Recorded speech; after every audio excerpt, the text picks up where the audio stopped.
Salut à toi, bienvenue dans cette nouvelle vidéo. Si tu prends mon image pour la première fois, moi c'est Félix sur la chaîne La Communauté des investisseurs. Sur ma chaîne, je parle de l'investissement, de l'agro-business, de l'entrepreneuriat et surtout du développement personnel. Alors, si tu es passionné par cette thématique, n'hésite pas à t'abonner et à activer la cloche de notification pour ne rater aucune de mes prochaines vidéos. Car sur cette chaîne, nous parlons toujours des stratégies à mettre en place pour contribuer au développement de notre cher le continent africain. Car la jeunesse africaine est l'avenir de l'Afrique. Dans cette nouvelle vidéo, je vais parler du paradigme. Pour ceux qui sont déjà mes abonnés, je porte du chapeau dans toutes mes vidéos. Mais cette fois-ci, je vais faire cette vidéo naturellement, sans aucune modification corporelle. Le paradigme, c'est quoi? C'est l'ensemble de nos comportements habituels. Tout le monde en possède le paradigme. Dès notre naissance, notre subconscient est ouvert à tous les vents. C'est dans le subconscient que réside notre paradigme. Et vous allez voir, vous allez remarquer que beaucoup de gens ne résistent pas au changement. Ils résistent d'être changés. Nous-mêmes, on ne prend pas la décision de changer. C'est notre entourage qui nous façonne, qui nous change, qui nous oriente, qui nous guide. Pourquoi? Parce qu'on a peur de prendre nos décisions. Pourquoi on a peur de prendre nos décisions? C'est à cause du paradigme. On a été formé pour ça. Dès notre naissance, nous n'avons pas encore de conscience. Là, notre subconscient était ouvert à tous les vents.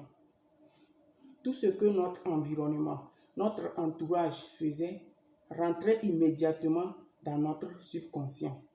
Et dès qu'on commence par prendre de l'âge, notre subconscient envoie directement ces informations dans notre conscience et on commence par prendre conscience des habitudes de notre entourage.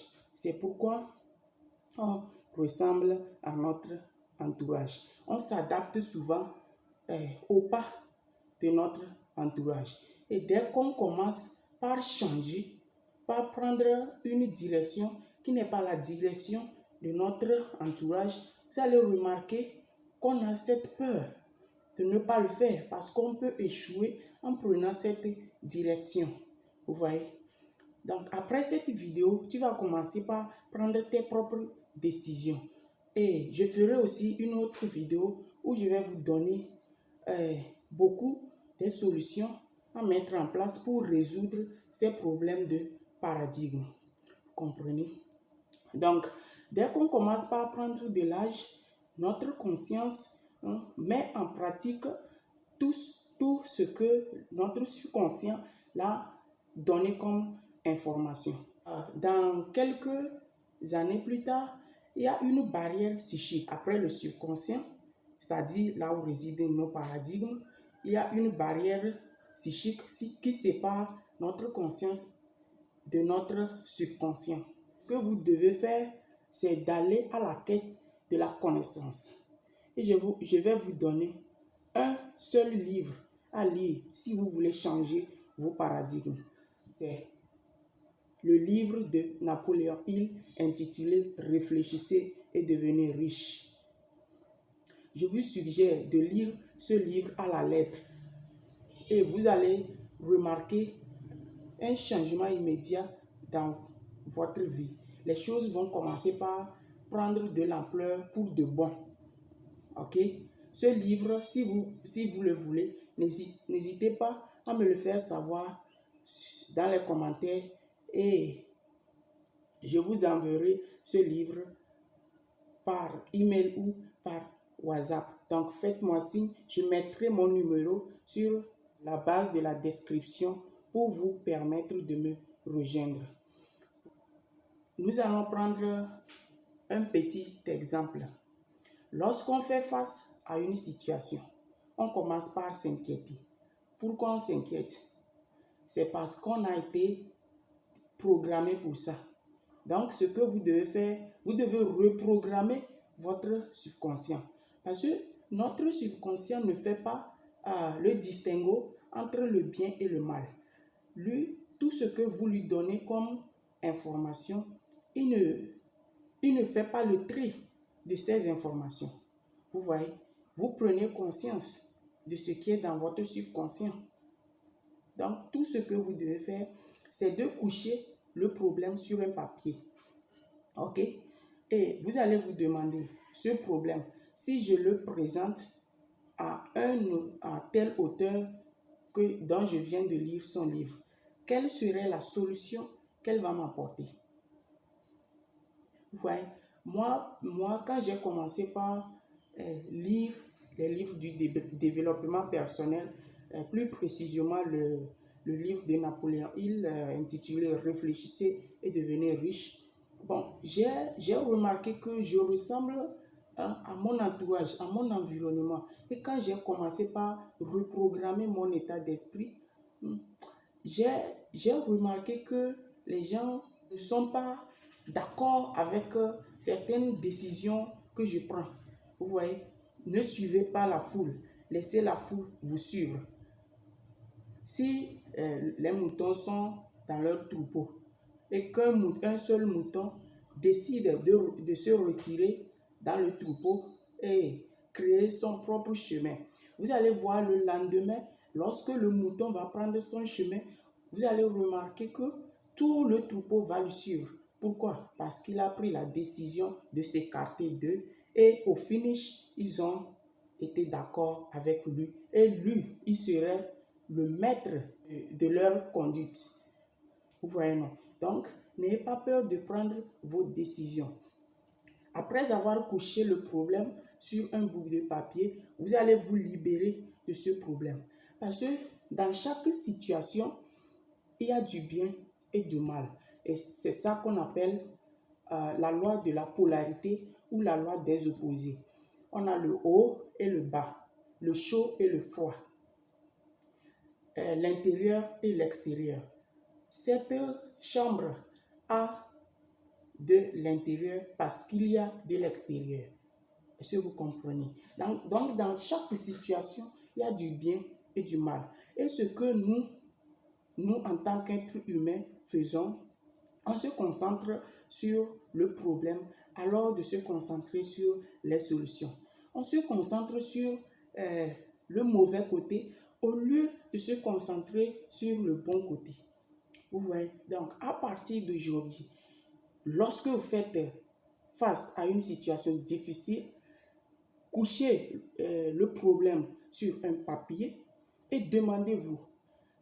Ne demandez pas à quelqu'un qui n'arrive pas à résoudre ces problèmes de vous donner la solution, car sa réponse ne serait pas probablement la bonne réponse. Les personnes que vous êtes en train de lire, vous pouvez déjà avoir leur mindset. Donc, vous vous demandez, vous vous posez calmement comme si vous allez méditer. Hein? Vous prenez tel auteur. S'il était à côté de moi, quelle serait la solution qu'elle pourrait me donner? Là, vous allez avoir la solution. Et qu'est-ce que vous allez faire? C'est de passer à l'action. Vous pouvez tout faire. Vous pouvez lire tous les livres au monde. Mais si vous ne passez pas à l'action, les choses seront probablement les mêmes comme avant. Tout récemment, quand j'ai décidé de me lancer dans le business, j'ai rencontré beaucoup de difficultés. Parce que lorsque j'étais là sans rien faire, je n'entreprenais pas, j'ai remarqué que j'étais à l'aise de moi-même. Mais quand j'ai commencé par lire, j'avais cette rage de réussir. Et quand j'ai commencé par exprimer mon désir de devenir milliardaire, millionnaire. J'ai créé un compte même, j'ai un compte Facebook où mon nom était Félix le millionnaire. Là, c'est en classe de seconde, en 2020. Oui, Félix le millionnaire. C'est quand j'ai commencé par lire et avoir cette rage de devenir la personne que j'aimerais devenir. Vous voyez, j'ai commencé par vivre la vie de la personne que j'aimerais vivre. J'ai utilisé mon imagination pour créer la chose que je voulais avoir, la personne que je voulais devenir. Vous voyez, donc, prenez toujours vos décisions. Ne comptez sur personne. Vous êtes responsable de votre propre vie. Commencez à lire. La Bible a dit, mon peuple périt par manque de connaissance. Et ne confondez pas la connaissance générale et la connaissance spécialisée. La connaissance générale, c'est la connaissance qu'on acquiert à l'école pour enfin nous spécialiser dans une seule connaissance. Et ces deux connaissances n'ont rien à voir avec le développement personnel. Ça nous permet d'apprendre les autres choses. Après l'école, après l'université, c'est là que vous allez résister à la quête de la connaissance. C'est là que vous allez faire beaucoup de recherches en ce qui concerne la vie en général. Spécialisez-vous dans le développement personnel pour enfin reprogrammer votre état d'esprit. Si tu veux devenir riche, sache qu'on ne devient pas riche matériellement, on devient riche mentalement. Je dis cela dans toutes mes vidéos, que la richesse est un état d'esprit. La pauvreté est un état d'esprit. C'est à toi de choisir. Si tu penses être pauvre, c'est exactement ce que tu vas être dans la vie réelle, dans la vie active. C'est que tout ce que nous pensons, nous le devenons. Comme on le dit toujours, nous devenons ce que nous pensons. Si tu penses être riche, tu seras riche. Parce que tout ce que nous pensons faire, il suffit de passer à l'action pour devenir ce que nous pensons. Donc, si tu veux devenir riche, commence par modifier ton état d'esprit. Commence par te dire, je le veux, alors je peux le faire. Comme Van Braun demandait au président Kennedy, Kennedy c'est un président américain, comment construire une fusée qui peut amener l'homme sur la Lune et le ramener sain et sauf sur Terre. Le président Kennedy a répondu, la volonté de le faire. Vous voyez, nous avons cette perception créée ou de détruire la volonté de le faire. Il faut avoir la volonté seulement. Si tu crois, alors tu peux le réaliser. La foi peut déplacer les montagnes. Ça, je vous le dis. Il faut juste croire en ce que vous faites. Et ne demandez pas conseil à la personne qui n'est pas dans le domaine où vous voulez progresser. Sinon, vous serez stagné ou régressé. Vous comprenez? Donc, prenez vos décisions seuls et avancez seul. Créez une équipe qui va vous soutenir et avancer. Comme ça, vous allez devenir la meilleure version de vous-même. Nous avons des facultés supérieures. La volonté, l'intuition, la raison, la perception, la mémoire. Toutes ces facultés supérieures nous aident à créer ce que nous voulons, ce que nous désirons. Il faut juste désirer et croire. Ok? Nous voici à la fin de cette vidéo. Si tu as aimé, n'hésite pas à la partager pour aider un maximum de personnes à créer la richesse dans notre cher le continent africain. Et comme toujours, prenez des risques et surtout des risques calculés. C'était Félix Bissart.